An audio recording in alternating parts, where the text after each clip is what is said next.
नमस्कार, आप देख रहे हैं एपीएन। मैं हूं आपके साथ तृप्ति। पूरे देश को हिलाने वाले लखनऊ के मोहनलालगंज मर्डर केस को सुलझाने का पुलिस ने दावा किया है। पुलिस के मुताबिक महिला के साथ गैंगरेप नहीं हुआ है। रेप करने में नाकाम रहने के बाद आरोपी गार्ड राम सेवक यादव ने महिला की हत्या कर दी।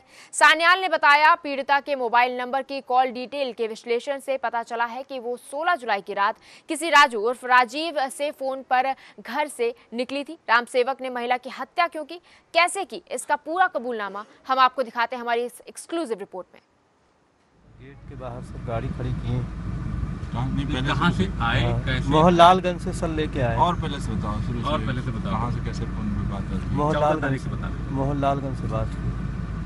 नहीं, पहले मोबाइल पे कैसे बात होती थी, क्या होती थी, कैसे बात सर आने जाने की कोई नहीं होती थी। अच्छा, वैसे क्या बात करते? वैसे बात होती थी, ठीक ठाक हो सब कुछ, ही सब बातें होती थी। क्यों उसके बाद जो है उस दिन बात हुई कि तुम्हारे पास टाइम नहीं, पैसा रोज मांगती हो। तो कहें है कहाँ, हमने कहा मोहनलालगंज। तो कहें ठीक, क्या देंगे? तो हमने कहा खुशी कर देंगे, आ जाओ। खुशी कर देंगे, आ जाओ। कहें ठीक, आ रहे हैं। हम कितने दिन में फ्रेश हो ले, नहा ले, आ रहे हैं। उसके बाद आई तो हम कहें कि ये आए तो कहीं साधन नहीं मिल रहा और बैलेंस भी नहीं, फ़ोन करते रहना। हमने कहा ठीक है। उसके बाद ये खड़े रहे। हमने कहा किसी को लेकर जो कोई भी बैठा लेगा, इतनी तुम तेज तर्रार खुद हो, खुद बैठा लेगा तुमको। तो कहें ठीक है। आए तो जो रोड बन रही है वहाँ खड़े, उस दिन उसी तरफ की रोड बन रही थी, थाने की तरफ की। तो वहाँ पे एक लेबर बैठा था, वहीं पे ये खड़ी थी। हम आए, फ़ोन किया, कहीं इधर खड़े हैं। फिर उसके बाद बैठा लिया मोटरसाइकिल में, लेके चले गए। उसके बाद मोबाइल जलाया।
चेंज करने की, क्योंकि इसके 2 बच्चे हैं और ये महिला विडो थी। महिला विडो थी और इस बात का फायदा इस व्यक्ति ने उठाया और ये महिला जो थी ये मकान लगातार ढूंढ रही थी, जिसका फायदा इस व्यक्ति को मिला और इसने बाकायदा महिला के जानने वाले का नाम बताकर इस महिला से बात करना शुरू करी। 14 तारीख को इससे बात हुई है, 15 तारीख को इससे बात हुई है, घटना के दिन सुबह से लगातार इससे बात हुई है, थोड़े थोड़े घंटों के दरमियान इससे बात हुई है और उसके बाद 9:05:41 पर यह महिला अपने घर से निकली है इस बात पर कि राजीव ने उसे बुलाया है, क्योंकि राजीव और राजू नाम का जो व्यक्ति है उसने उसको बुलाया। इस विश्वास में महिला अपने घर से निकली है अपने बच्चों को यह बताकर कि वो 2 से ढाई घंटे के बाद वापस आ जाएगी, लेकिन उसे इस बात की जानकारी नहीं थी कि वहां पर उसकी मौत उसकी इंतजार कर रही है। एक वैशी व्यक्ति जो राजाराम यादव नाम का व्यक्ति है वो उसका इंतजार कर रहा है, ना कि वहां पर राजीव वहां पर उसका इंतजार कर रहा है। और इस व्यक्ति ने बाकायदा इस पूरी घटना को कारित किया और सिर्फ महिला का एक विश्वास जीतने के बाद इस घटना को कारित किया और जिसका सबूत सभी लोग बने। और सबसे बड़ी चीज देखने को मिली, जिस ब्रूटैलिटी से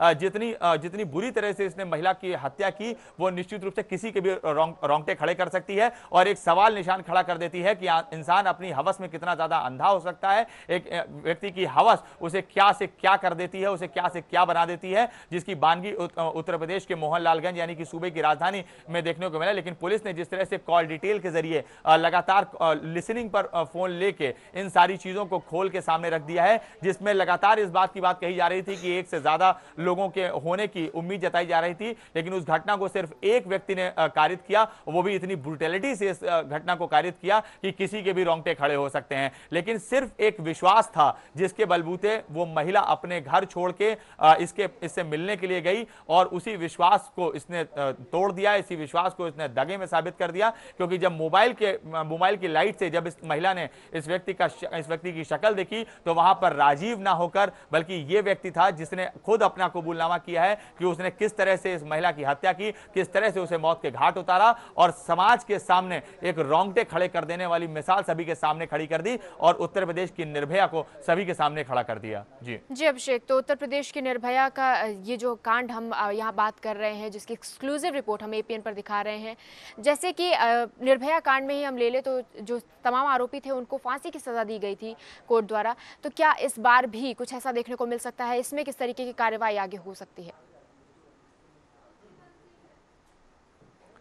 देखिए बिल्कुल, और जिस तरह से ये पूरा मामला आया है पुलिस लगातार इस बात की कोशिश कर रही है कि जिस तरह से पुलिस के ऊपर अब जिम्मेदारी है कि आखिरकार वो केस को किस तरह से फाइंड आउट करती है और कौन कौन से तथ्य हैं जिनको लगाकर पुलिस चार्जशीट दाखिल करती है, क्योंकि चार्जशीट में ये सारी चीजें साफ हो जाएंगी कि आखिरकार इनके ऊपर किस तरह का कन्फेस्ट है, इन्होंने जो कन्फेस्ट किया है वो किस तरह का है, साथ में उनके ऊपर जो धाराएं लगी जैसे 376A का मामला इसमें लगाया हुआ है और तमाम 302 का मामला है और कई इस तरह की धाराएं लगी हैं जिससे इनका छूट पाना तो बहुत ज्यादा मुश्किल है। लेकिन चार्जशीट बहुत ज्यादा अहम साबित होगी इस मामले में, क्योंकि लगातार इस बात की कही जा रही है कि इस मामले में बहुत जमकर पैरवी की जाएगी, क्योंकि इस मामले ने सिर्फ उत्तर प्रदेश ही नहीं बल्कि पूरे देश को हिलाकर रख दिया है। उत्तर प्रदेश की निर्भया के नाम से यह मामला जाना गया है और जिस तरह से इस मामले में इस व्यक्ति ने कन्फेस्ट किया है वो बहुत ज्यादा चौंका देने वाला है। किस तरह से इसने ब्रूटैलिटी से इस महिला की हत्या की, उसका विश्वास जीत के उसकी हत्या की। इस मामले में निश्चित रूप से सरकार को भी और ज्यादा कस के पैरवी करनी होगी, जिसकी वजह से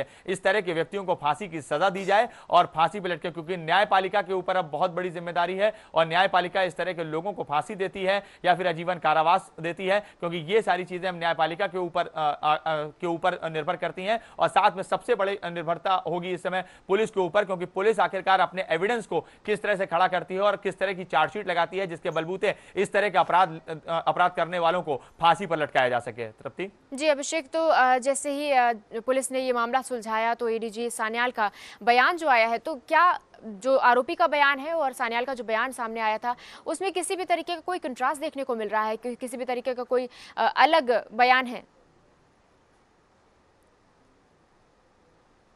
देखिए, जिस तरह से सुतापा सान्याल ने कुछ समय पहले पीसी की थी, आज से 3 दिन पहले पीसी की थी, उसमें उन्होंने ये बात बताई थी कि जिस तरह से लग रहा है, जो सगम ऑफ स्टांसेस हैं उस घटनाक्रम को देखकर ऐसा लग रहा है कि इस मामले में 1 से अधिक लोगों के होने की उम्मीद जताई थी। लेकिन जिस तरह से इस व्यक्ति ने अपना कबूलनामा किया है, अपना जुर्म कबूल किया है, उससे यह बात साफ हो गई है कि इस व्यक्ति ने अकेले ही इस पूरी घटना को कारित किया है, जिससे अगर कोई भी प्रथम दृष्टया उस मामले को देखेगा, उस ब्रूटैलिटी को देखेगा, तो कोई भी इस बात को आंख बंद करके कह सकता है कि इस मामले में एक से ज्यादा लोग हैं, एक से ज्यादा लोगों के द्वारा इस घटना को अंजाम दिया है। और जिस तरह से पुलिस ने इस मामले की एक एक तार को, एक एक चीजों को परख कर, खोल कर सबके सामने रख दिया है, उससे यह बात साफ हो गई है कि यह व्यक्ति कई लोगों के द्वारा नहीं, बल्कि इस घटना को सिर्फ एक व्यक्ति के द्वारा कारित किया है, जिसने अपना इकबाल जुर्म किया है। लेकिन सबसे बड़ी चीज देखने को मिल रही है, कुछ बयानों में जरूर लापरवाही देखने को मिली, कुछ चीजें ऐसी थी जिसकी वजह से पुलिस संदेह के घेरे में जरूर खड़ी होती हुई नजर आई। क्योंकि सबसे बड़ी चीज थी कि बदायूं मामले की अगर हम जिक्र करें तो बदायूं मामले में दोबारा पोस्टमार्टम किया जा रहा है। उनकी जो लड़कियां थी, जो युवतियां थी, उनके शव को दोबारा निकाला जा रहा है कि उनका दोबारा परीक्षण किया जा सके। लेकिन यहां पर आनंद फानन में पुलिस ने किसी तरह से जो महिला थी उसके शव को जलवा दिया, रातों रात उसको जलवा दिया। एपीएन पर इस बात की भी एक्सक्लूसिव खबर चली थी कि उसके बच्चे के द्वारा अपनी मां को मुखाग्नि दी गई। ये सारी चीजें देखने को मिली, लेकिन ये कहीं ना कहीं इस बात पर एक सवालिया निशान खड़े कर देती है, क्योंकि उनके परिवार की स्थिति इस तरह की नहीं थी वो कुछ बोल सकें, वो समझ सकें, क्योंकि उनके पिता खुद एक शिक्षक हैं और उन्होंने ही अपनी बेटी की पहचान करी थी। क्योंकि सबसे बड़ा प्रश्न पुलिस के ऊपर यह था कि किसी तरह से इस शव की पहचान की जाए, क्योंकि ये पूरा ब्लाइंड मर्डर केस था। तो पुलिस के ऊपर बहुत बड़ी जिम्मेदारी थी कि इस मामले के तथ्यों के साथ ना खेला जाए, इन सारे तथ्यों को साथ में सिरे से लगाकर इस पूरे मामले को खोला जाए। और कहीं ना कहीं पुलिस इस मामले में बिल्कुल सफल हुई है, जिसमें उसने इस व्यक्ति को गिरफ्तार करा है जिसने अपना इकबाल जुर्म किया है। और जो सबसे बड़ी चीज देखने को मिली है कि इस व्यक्ति ने खुद इस बात को कबूल किया है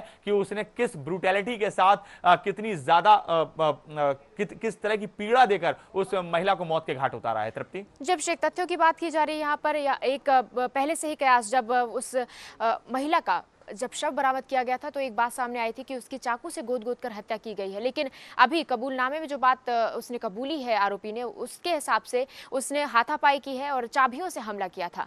तो क्या इन दोनों बयानों में किसी भी तरीके का कोई अलगाव है? देखिए, सबसे बड़ी चीज तृप्ति ये थी कि पहले जो प्रथम दृष्टया मैंने आपसे बताया कि प्रथम दृष्टया ये चीज देखने को मिल रही थी कि उसके शरीर पर कई ऐसे चोटों के निशान हैं जो किसी एक धारदार चीज से हो सकते हैं। इस बात से कयास इस बात के लगाए गए थे। ये पोस्टमार्टम से पहले की बात है, ये बात पोस्टमार्टम से पहले ये बात कही गई थी कि हो सकता है कि इसको चाकुओं से गोदा गया हो या फिर किसी नुकीली चीज से इसको गोदा गया है। लेकिन इस तरह की चीज पोस्टमार्टम की रिपोर्ट जो आई थी उसमें यह बात साफ हो गई थी कि इसके 12 एंटीमॉर्टम इंजरी थी, यानी कि हत्या करने से पहले इसको काफी ज्यादा चोटें दी गई। करीब 12 ऐसी चोटें थी जिसकी वजह से मौत हो सकती है। यहां तक कि जो उसका गला है, गले पर भी उसके चाबी उसके अंदर घुसाई गई है, साथ में उसके गाल में चाबी घुसाई गई है। यही नहीं, ब्रूटैलिटी की हद तो ये हो गई जिसको हम बता भी नहीं सकते हैं। इस तरह की घटना इस व्यक्ति के द्वारा कारित की गई है, जिसकी वजह से ये महिला एकदम परेशान हो गई और छटपटाकर उसी जगह तड़पती रही। पानी की उसने मांग की, लेकिन उसके बावजूद पानी नहीं दिया गया उसको, और महिला ने वहीं पर तड़प कर अपनी जान दे दी। लेकिन जिस तरह से पूरा मामला हुआ है, कॉन्फ्लिक्ट कहीं पहले शुरुआत में जरूर थे, लेकिन अब ये सारी चीजें एकदम साफ हो चुकी हैं, क्योंकि जो असल आरोपी है, जो एक मुख्य आरोपी है, एक व्यक्ति है, इसको पुलिस ने गिरफ्तार कर लिया है। इसने अपना इकबाल जुर्म किया है और ये बात भी इसने एकदम साफ कर दी है कि इसके साथ उस समय कोई नहीं था, ये अकेला था। और इस व्यक्ति ने महिला के एक करीबी बनकर अपनी पहचान बताई, जिसके आधार पर यह महिला उसके पास गई और उसका फायदा उठाते हुए इसने उसके साथ रेप करने का प्रयास किया। और जब वो इस मामले में विफल हुआ तो इसे मौत के घाट उतार दिया। तो कुल मिलाकर जो फिल्म है वो पूरी क्लियर हो चुकी है। जो अपराधी है वो पुलिस की गिरफ्त में है। अब इंतजार है पुलिस के चार्जशीट का और कुछ फॉरेंसिक एक्सपर्ट के जरिए जो रिपोर्ट देनी है उसका इंतजार है, जिसके बाद ये सारी चीजें एकदम साफ हो जाएंगी कि इस पूरे एक बहुत बड़ा केस मोहनलालगंज हत्या और रेप मामले में पुलिस ने इसका खुलासा कर लिया है। और जाहिर जिस तरीके से खुलासा हुआ है काफी दर्दनाक है और अब यही आशा लगाई जा रही है कि पुलिस इसमें सही कदम उठाएगी।